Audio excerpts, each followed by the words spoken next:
Problem लिया है, two conducting circular loops of radii R1 and R2 placed in the same plane with their centers coinciding. R1 is much greater than the R2. The mutual inductance M between them will be directly proportional to. अगर हमने इसका drawing निकाला है यहाँ, तो exactly क्या है, R1 बहुत बड़ा है R2 से, तो जो मैग्नेटिक फ्लक्स होता है, म्यूचुअल मैग्नेटिक फ्लक्स, तो उसका फॉर्मूला होता है phi is equal to M into I, where M is the mutual inductance, और ये प्रोपोर्शनल रहता है phi is equal to Mi के बराबर। और phi क्या होता है, तो B है, यानी कि magnetic field multiplied by area होता है।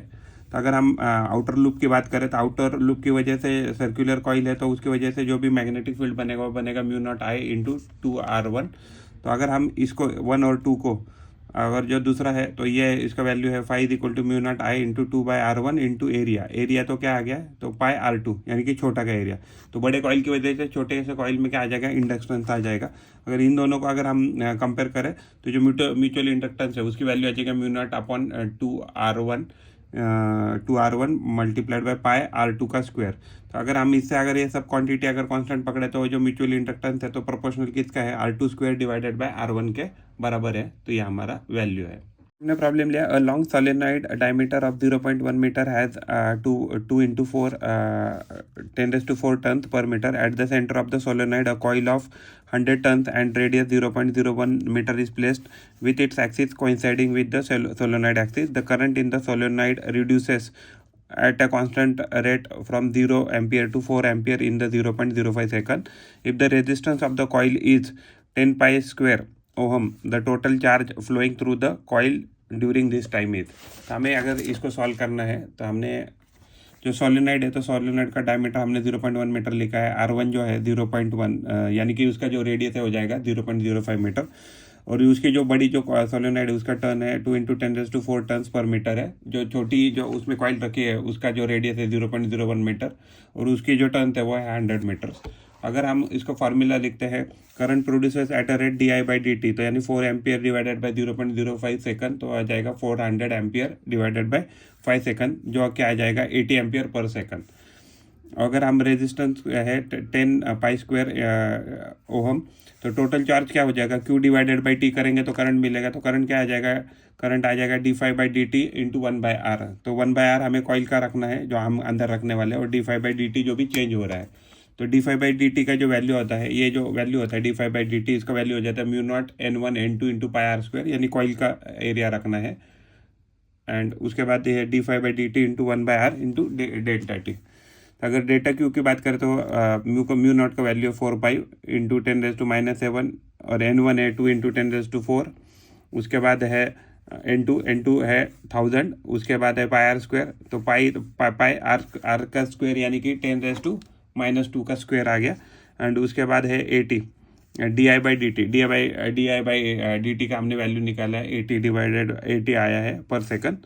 उसके बाद है di/dt के बाद हमें लिखना है 1/R। 1/R का वैल्यू है रेजिस्टेंस का 10 पाई R² ओहम, मल्टीप्लाइड बाय हमें लिखना है डेल्टा टी। तो डेल्टा कितना दिया हमें 5 डिवाइडेड बाय 100, यानी कि 0.05 सेकंड। अगर सब कैलकुलेशन करें तो हमारा वैल्यू आ जाएगा 32 × 10⁻⁶ कूलम इक्वल टू 32 कूलम,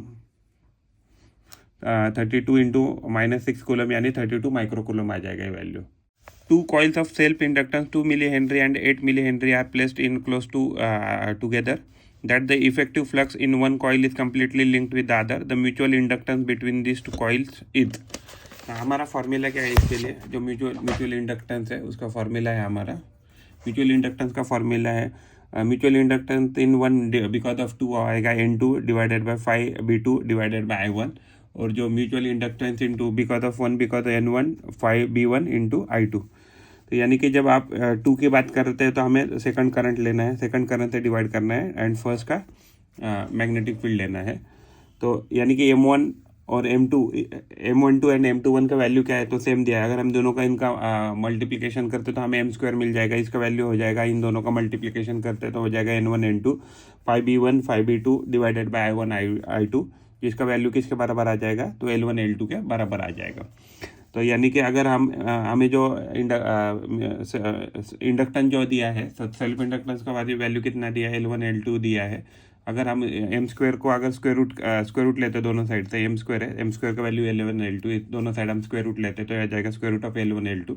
तो हमें जो वैल्यू दिया है L1 का दिया था 2 मिली हेनरी, फिर 8 मिली हेनरी। अगर इनको अगर स्क्वायर रूट लेते हैं तो रूट 16, तो इसका वैल्यू आ जाएगा 4 milli henry. Two coils have a mutual inductance of 0.005 Henry and current changes in the first coil according to equation I equal to I naught sin omega t and I naught is equal to 10 ampere and omega equal to 100 radian per second. The maximum value of EMF in the second coil is। तो इसका formula क्या है? तो इसका formula है I is equal to I naught sine omega T, जो हमें दिया है आई नॉट का वैल्यू 10 एम्पियर दिया है, ओमेगा वैल्यू है 100 पाई रेडियन पर सेकंड है। तो D I by D T करते हैं तो इसका वैल्यू अगर इसका इंटीग्रेशन करते हैं तो हो जाएगा I naught omega cos omega T, इसका इंटीग्रेशन करने के बाद। तो इसका मैक्सिमम वैल्यू क्या आ जाएगा? इसकी वैल्यू हमें आनी चाहिए 1, तो इसलिए हमने इसका वैल्यू 1 पकड़ा है मैक्सिमम। तो इसकी वजह से क्या हो जाएगा? तो इसकी ये हो जाएगा आई नॉट ओमेगा। तो ई मैक्स का वैल्यू क्या आ जाएगा? Mutual inductance into D I by D T. तो M into D I by D T, इसका वैल्यू मैक्सिमम कितना हो सकता है? I naught omega. तो ये हमने यहाँ डाल दिया। तो जो म्यूचुअल इंडक्टेंस है उसका वैल्यू है 5 इंटू 10⁻⁻² पकड़ सकता है, तो 5 -3, 5 इंटू 10⁻⁻3, तो हमने इसको 5 डिवाइडेड बाई 1000 लिखा है। एंड उसका आई नॉट का वैल्यू हमें ऑलरेडी 10 एम्पियर दिया है। एंड उसके बाद है ओमेगा है 100 पाई रेडियन सेकंड। तो हमने ये वैल्यू डाला और हमें वैल्यू मिल गया 5 पाई, जो ई मैक्स का वैल्यू आ जाएगा। The magnetic energy stored in a inductor of a inductance of 5 micro Henry carrying a current of 2 ampere. तो इसका सॉल्यूशन हमने लिखा है। तो जो भी स्टोर्ड एनर्जी होता है किसी भी इंडक्टर में वो रहता है 1/2 ऑफ Li²। एल का वैल्यू 5 माइक्रो हेनरी है, तो यानी कि 4 इंटू 10⁻⁻6 हेनरी। आई का वैल्यू हमें 2 एम्पियर दिया है। तो energy stored U is equal to 1/2 Li², यानी एल का वैल्यू डाला है हमने 4 इंटू 10⁻⁻6 और आई का स्क्वायर यानी 2 का स्क्वायर। तो ये वैल्यू आ जाएगा 8 into 10⁻⁻6 joule is equal to 8 micro joule. तो ये हमारा इसका वैल्यू है। तो आपको याद रखना है स्टोर्ड मैग्नेटिक एनर्जी जो है तो उसका वैल्यू रहता है इंडक्टर में 1/2 Li², where L is mutual inductance. Light bulb हमें कनेक्शन दिया है, यहाँ इंडक्टर लगा है, यहाँ एक बल्ब लगा है, यहाँ स्विच है और यहाँ एसी सर्किट है। Light bulb in an inductor coil are connected to AC source through a key as shown in the figure below. The key is closed and after some time an iron rod is inserted into the interior of the inductor। यानी कि ये inductor इसमें एक rod डाला है। The glow of the light bulb is, तो ये हमें पूछा है तो लाइट बल्ब के ग्लो के साथ क्या हो जाएगा? तो इंडक्टिव जो रिएक्टेंस होता है उसका फार्मूला रहता है XL is equal to omega into L. Current in a circuit क्या रहेगा? I is equal to E divided by EMF divided by inductance. कौन सा? इंडक्टिव रिएक्टेंस रहेगा या रेजिस्टेंस बोला तो भी चलेगा, इंडक्टिव रेजिस्टेंस। तो आई क्या है? इन्वर्सली प्रोपोर्शनल रहता है इंडक्टिव रिएक्टेंस के साथ। जब भी हम इसमें रॉड इंसर्ट करेंगे तो इसका क्या हो जाएगा? इनडायरेक्टली इंडक्टिव रिएक्टेंस क्या हो जाएगा? इंक्रीज हो जाएगा। ये दूसरे को एक इन्वर्सली प्रोपोर्शनल है। तो अगर एक्सेल बढ़ेगा तो इसका मतलब क्या होना चाहिए? जो करंट है, करंट क्या होना चाहिए? करंट का वैल्यू कम होना चाहिए। If X L increase then current I will be decrease, therefore glow of the bulb will be decrease. तो ये हमारा आंसर है। तो जब भी अगर हम किसी इंडक्टर के बीच में कोई मेटल रॉड डालते हैं तो उसका इंडक्टेंस बढ़ता है, इसकी वजह से करंट कम हो जाता है, जिसकी वजह से जो ग्लो है वो कम हो जाएगा। ये आपको याद रखना है।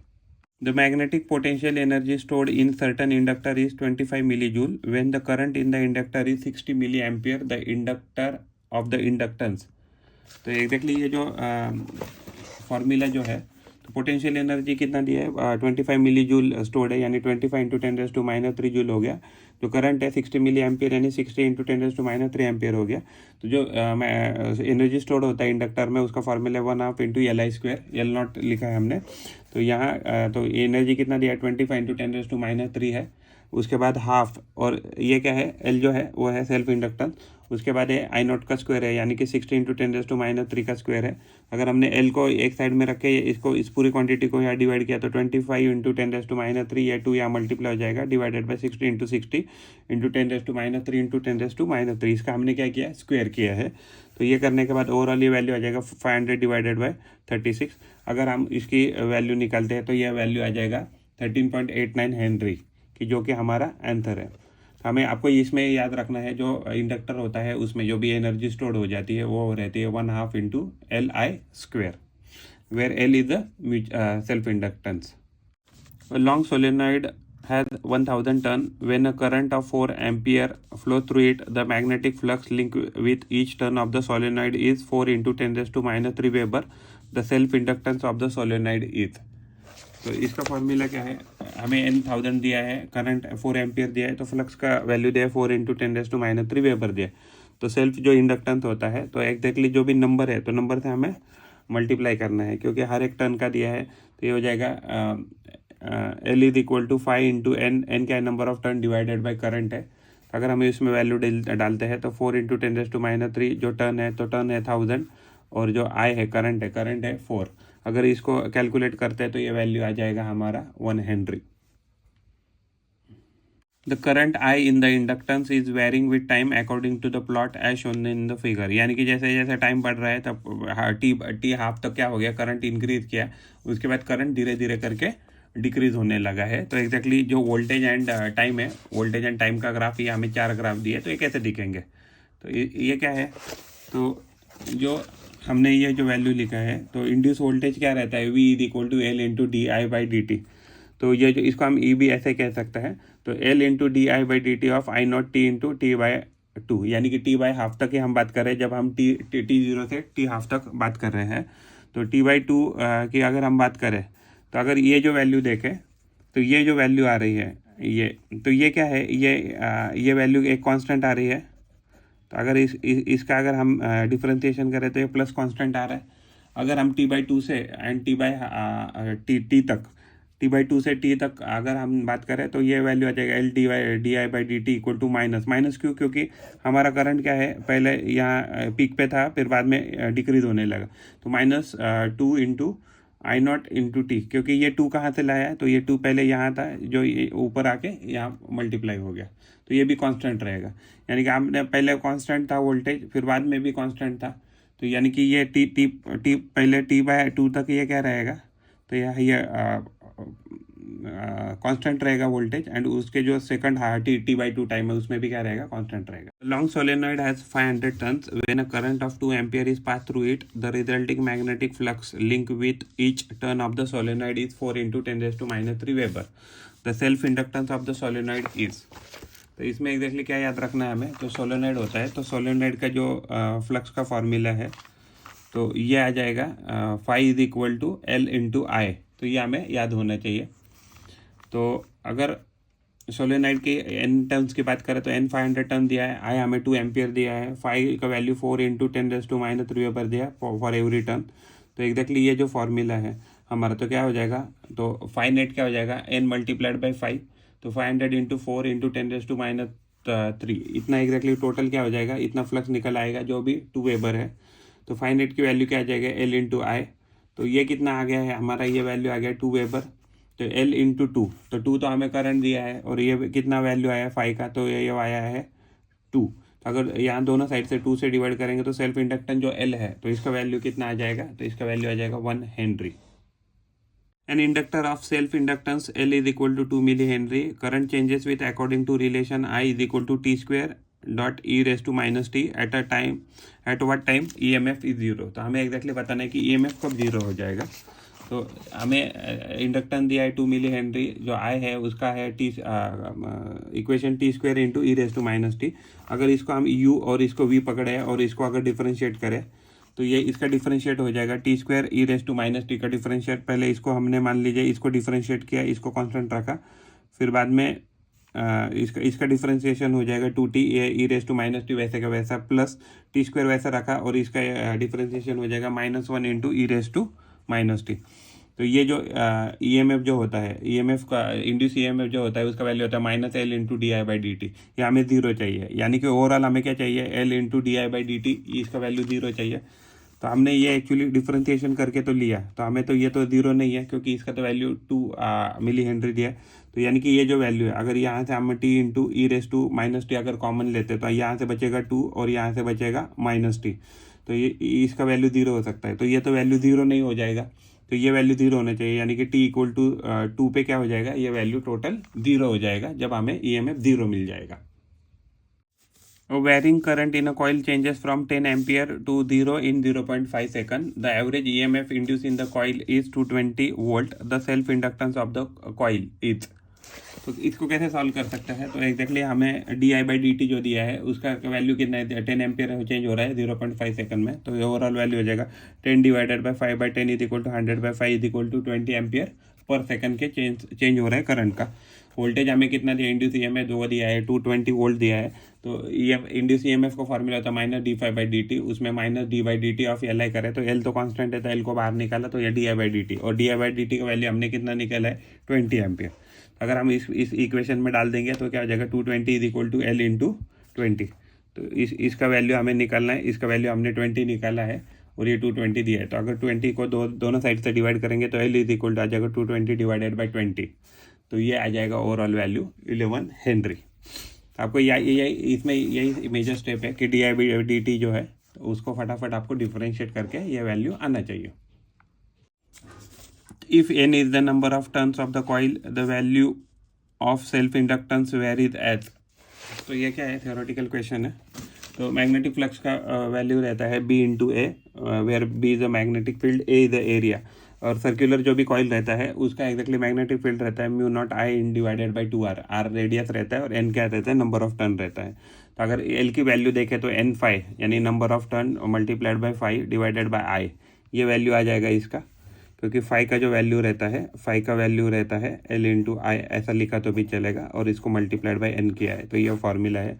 तो ओवरऑल एल का वैल्यू आ जाएगा N divided by I multiplied by B है, ये मैग्नेटिक फ्लक्स है, तो एन डिवाइडेड बाई आई, और हमने बी का वैल्यू देखा तो बी का value μ0 I divided by 2r multiplied by N और मल्टीप्लाइड बाई एरिया। तो ओवरऑल अगर हम इसको कैलकुलेट करें तो ये वैल्यू हो जाएगा μ0 अगर हम इन दोनों को कंपेयर करें तो इसमें क्या हो जाएगा μ0 n² divided by 2r equal to A. तो एल जो है, तो एल किसके प्रोपोर्शन में है, तो एल में तो एग्जैक्टली ये कांस्टेंट है, एरिया कांस्टेंट है, रेडियस कांस्टेंट है, एन के प्रोपोर्शनल में है, तो यानी कि L is directly proportional to n², तो ये हमारा वैल्यू है। What is the self inductance of a coil which produces 5 volt when the current changes from 3 ampere to 2 ampere in 1 millisecond. तो इसको कैसे सॉल्व कर सकते हैं? तो हमें वोल्टेज इंड्यूस ईएमएफ का वैल्यू है 5 वोल्ट, di/dt का वैल्यू दिया है 1 एम्पियर पर 1 मिली सेकंड यानी 10⁻³ सेकंड, तो ये हो जाएगा 1000 एम्पियर पर सेकंड। तो ई का वैल्यू क्या आता है, इंड्यूस ईएमएफ का वैल्यू होता है एल di/dt, और यहाँ जो है तो इसका वैल्यू तो 5 दिया है और एल हमें ढूंढना है, और di/dt का वैल्यू कितना है 1000 आ रहा है। अगर हम इस इक्वेशन में डाल देंगे तो ये वैल्यू आ जाएगा L is equal to 5 divided by 1000 equal to 5 into 10⁻³ तो जो सेल्फ इंडक्टेंस है उसका वैल्यू आ जाएगा 5 मिली हेनरी। तो इसमें याद रखने जैसा यही है फॉर्मूला, म्यूचुअल इंडक्टेंस का फॉर्मूला, म्यूचुअल इंड्यूस ईएमएफ का जो भी फॉर्मूला है तो वो रहता है एल इंटू di/dt।